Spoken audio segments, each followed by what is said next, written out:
Welcome to Philosophy Insights. Today we will talk about your ego going wrong, and we will discuss a few clips by Professor Jordan Peterson. Peterson frequently invokes Sigmund Freud in his lectures, but he is also aware that many ideas of Freud are not accurate. Freud's psychoanalysis is often criticized for being pseudoscience, and Karl Popper, for instance, had harsh words. Popper thought that many of the claims by Freud cannot be falsified and thus are not scientific. And we also know that Freud was unrealistically obsessed with sexuality and explaining almost every psychological problem. There is one part of the theory that is, however, quite interesting, and it has to do with the ego, bad habits, and repression. So let's start with the facts about how difficult it is to change bad habits. Here's Peterson. And you know that perfectly well, and this is another Freudian observation. You know, if you're sitting down to study, for example, your conscious intent is to study, but you know perfectly well that all sorts of distraction fantasies are going to enter the theater of your imagination non-stop and annoyingly, and there isn't really a lot you can do about that except maybe wait it out.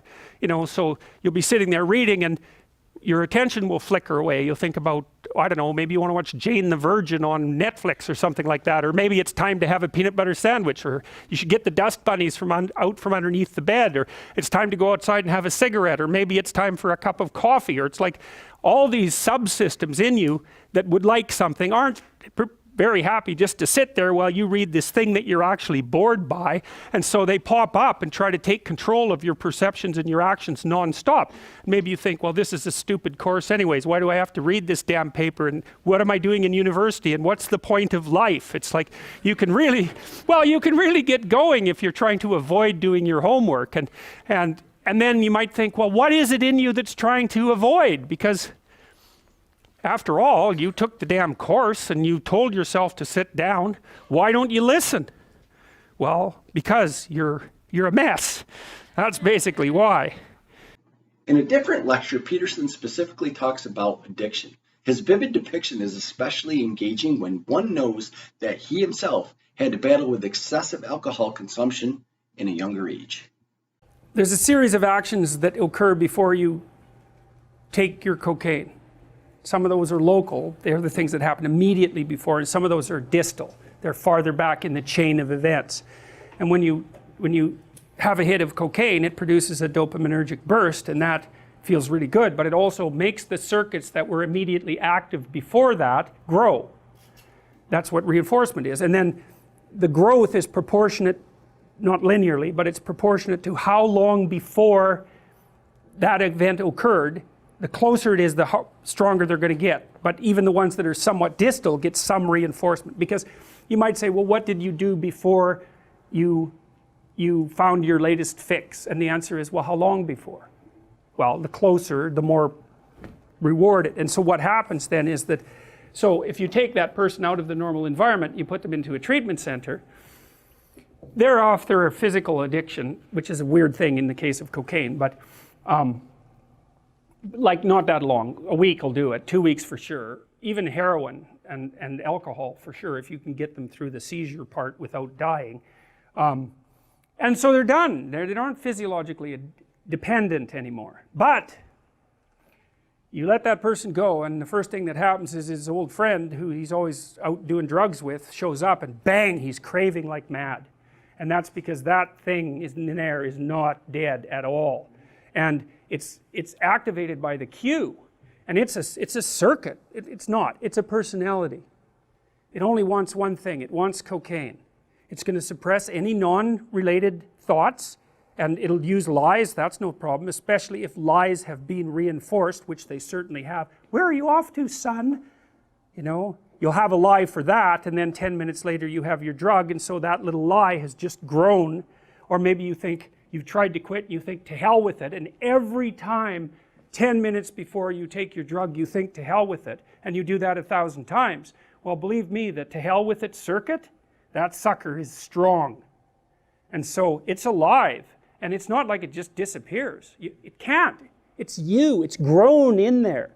Now, you can build another circuit to shut it down, and you can help it decompose across time by not giving it what it wants. but you're going to have to not give it what it wants in all of the multiple contexts that you've already associated with the drug.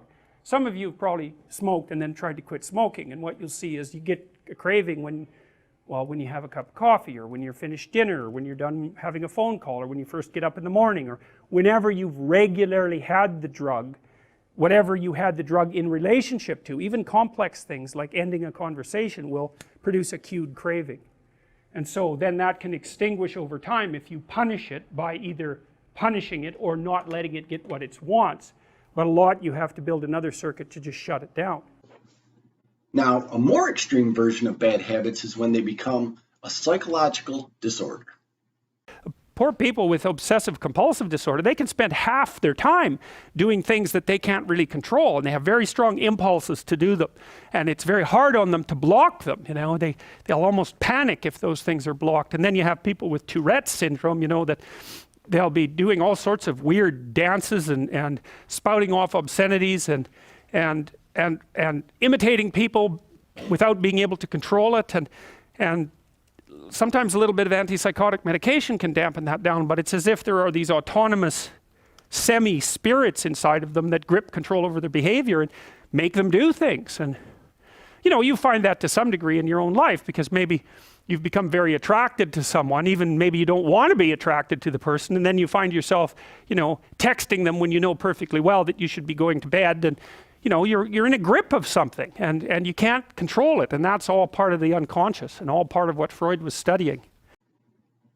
Freud saw such disorders as even bad habits as arising from a form of repression.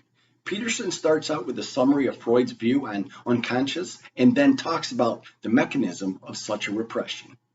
The way Freud thought about this basically was that with the id and the ego and the superego. So if you think about the id as the place where these contradictory drives emerge, so it's sort of nature within, the ego is the thing that's sort of being pushed back and forth by those contradictory drives, and the superego is the thing that's on top saying, you better behave yourself, you better behave yourself. And so it's a different model than the Piagetian model, because Piaget assumed that what would happen is that as the child, and I like the Piagetian model better, I think in healthy development the Piagetian model is correct, but in unhealthy development I think the Freudian model is correct, that instead of integrating, say, the aggressive and sexual drives, for the sake of argument, into your personality as you develop, what happens is the superego just represses them instead. So they don't become a dynamic part of you integrated into your ego, they're just repressed, you just don't manifest them.